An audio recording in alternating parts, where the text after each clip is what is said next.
I've never heard of that happening here. The house was lovely. It was huge. I mean, it was a dream home. After searching Craigslist online, this three-bedroom home in Harvey was just the right size for Katina Carter, her husband, and three kids.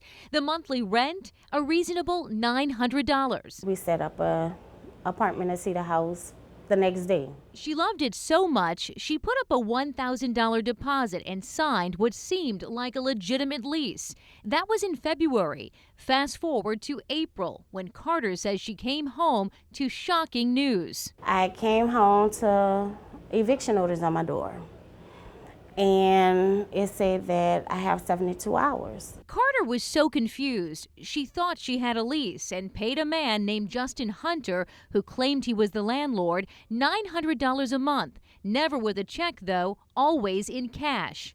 Yes, every month he was there to pick up the rent. But I contacted the deputy sheriff, and he told me that no one is supposed to be living in the house. The bank repossessed it, and it's supposed to be vacant. Carter says Hunter told her that eviction notice wasn't real. He came to my house the next day with a court order. And on that document, instead of his name, it listed a woman's name. Turns out that woman was the previous owner. Court documents show the home on Snowbird Drive was actually sold to a lending company late last year. Carter's family, almost overnight, had to pick up and move. We had to do hotels for a whole week while I'm searching for a home. We had to pay storage fees. We had to pay moving expense. I mean, it was just horrible. It just put us in a bind. And she's never gotten back that $1,000 deposit. Katina Carter's not alone. Deputy Ashford came to the door and knocked on the door. And he said, I have an eviction notice for you. I said, oh no, I just rented this house. I haven't been in here a month. Like Carter, Jalinda Harrison, who's a retired school teacher, found this Breckenridge Drive home for rent on Craigslist. When we showed her this picture, That's him. That's Justin. Harrison says just like Carter, it was Justin Hunter involved. And I paid $1,050 a month rent to him, and now I got to move. I was highly upset. We learned Hunter didn't own this home either. Another financial institution bought it at a sheriff's sale last year. I already told him he was wrong for taking advantage of a senior citizen. Harrison got half of her deposit back, but the situation's created a hardship that she's still dealing with months later. Oh my God, cause I looked for somewhere to move to and I couldn't find anywhere. Yeah. So I had to actually go put my stuff in storage and move in the house with somebody else. And I didn't have any available cash because I'm retired. I get a once-a-month check. I just couldn't afford to put my stuff in storage right away. Right. Now I wish I had. And then there's Lakeitha Bailey, who lived around the corner from Katina Carter and Jalinda Harrison. Thank God I had my grandparents, Bailey and her 4 kids were forced to move from this Louise Street home. Like the other women, she paid Justin Hunter. Does this picture That's him. You're confident. I'm positive that is him. She, too, paid rent in cash, but only paid for February and March. I had spoken to the deputy before I could pay April's rent. So he told me don't give him any rent. He was like, he can't put you out. He doesn't legally own that. Sit tight. We're investigating, trying to find out what's going on.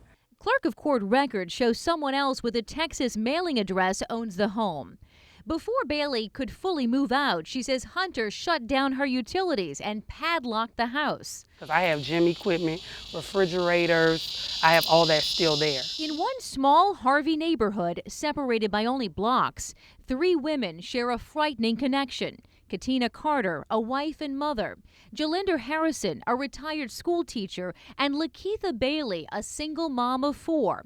All 3 families say they're victims of the same man, Justin Hunter, and the same scam, where he advertised and rented out properties he didn't own, collecting thousands of dollars. This guy, whatever he's doing, he's good at it.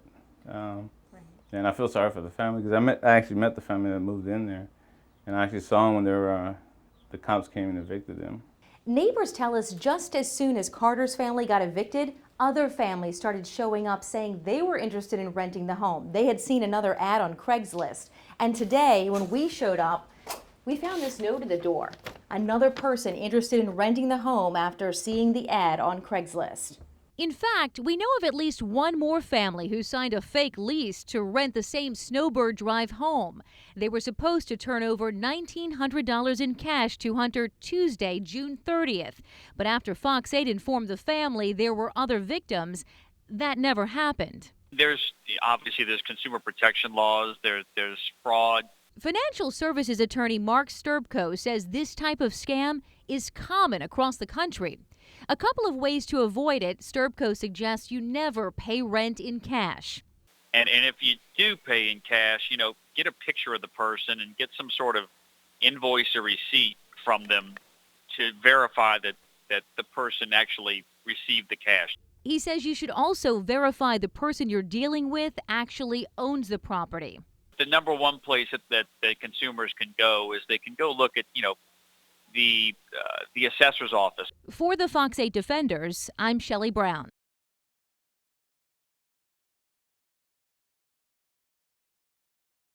In this quiet Harvey neighborhood, separated by just a few blocks, 3 women share a frightening connection. Lakeitha Bailey, a single mother of 4, Jalinder Harrison, a retired school teacher, and Katina Carter, a wife and mother. All 3 families say they're victims of the same man, Kyron Hunter, and the same scam where he advertised and rented out properties he didn't own, collecting thousands of dollars. I came home to eviction notice on my door, and it said that I have 72 hours. The Jefferson Parish Sheriff's Office says Hunter's elaborate scheme also involved homes in Gretna and Marrero. How is he convincing people that he is the owner of the property such that they would lease property from him? The people who believed Hunter was the owner say he had keys to the properties, leases that looked legitimate, and repair crews that were available anytime. Something broke in here, and he had somebody out there fixing it so quick you'd have had a headache. When they got eviction notices and learned some of the properties were bank-owned, they started asking Hunter questions. He said, well, Miss Carter, you know what I'm going to do? I'm going to go ahead on and go to the courthouse. I'm going to file an order to stop everything. He showed them documents like this affidavit of ownership filed into the record at 24th Judicial District Court. In it, he explains how he took corporeal possession, essentially physical possession of a Harvey home after it had seemingly been abandoned for over 6 months. He noted the doors were unlocked and the grass high and untamed. It goes on to say he's got invoices and receipts totaling $5,800 for repairing all damages.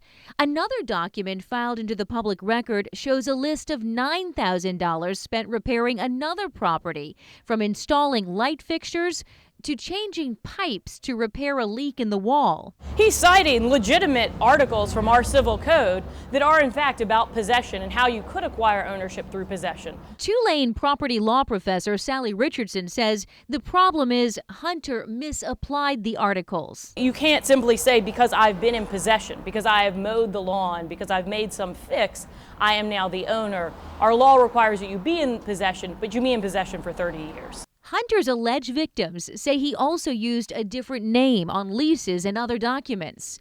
Court documents show Hunter filed a public record correcting his name as Kahara Bay, but the court says it was never legally changed. And according to law enforcement, he claims he's a sovereign citizen. They contend that the laws are unconstitutional. They can file whatever they want, make up their own rules.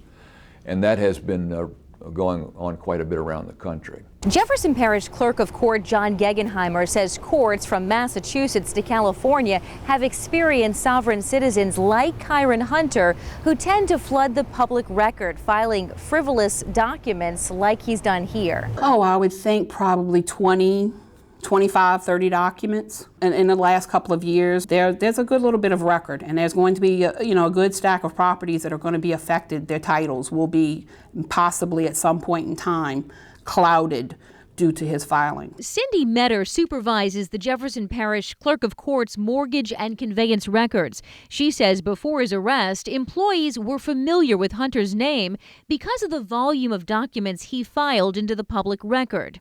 Legally, you can file anything as long as you have an original signature, but that doesn't make it true.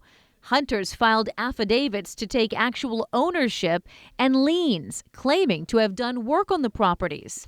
As far as changing title, he's not accomplished anything in that way. But he is going to give possibly some innocent people some trouble with a clear title because of those liens. Metter says his questionable filings could cause someone a lot of headaches. For example, if you're trying to make a refinance where a lower interest rate, but you got to lock it in for a week or two, this could definitely make someone lose that. She says at least a handful of properties are in that number. We're looking at this at the national level right now as to what the various jurisdictions in the states can do, is to perhaps craft some kind of legislation which would allow us to refuse these documents. For the Fox 8 Defenders, I'm Shelley Brown. The Fox 8 Defenders have learned the subject of an ongoing rental scam investigation was released from Jefferson Parish and booked into the Orleans Parish Jail. A judge in JP granted Kyron Hunter's motion for release without bail in Jefferson pending trial. Court documents detail the DA's office has not filed a bill of information within the required 60-day period since his arrest. The Jefferson Parish DA Chief of Screening, David Wolf, tells Fox 8 it's an ongoing investigation by the Sheriff's Office. And while they've gotten some paperwork, they don't have a complete report, nor have they sufficient information to make a charging decision. The defenders reached out to Jefferson Parish, to the Sheriff's Office for comment, and we are waiting to hear back. Hunter is being held in Orleans for a violation of protective orders. The Fox 8 Defenders first exposed what JP investigators called his elaborate scheme over the summer. They say he advertised online, rented West Bank homes he did not own, and collected thousands of dollars. We've also uncovered that he filed questionable court documents, including liens on properties, which court officials say could give the real property owners trouble in having clear titles in the future. When Hunter was arrested in July, investigators say they found a loaded AK-47 in his SUV. He's due back in a Jefferson Parish courtroom September 29th.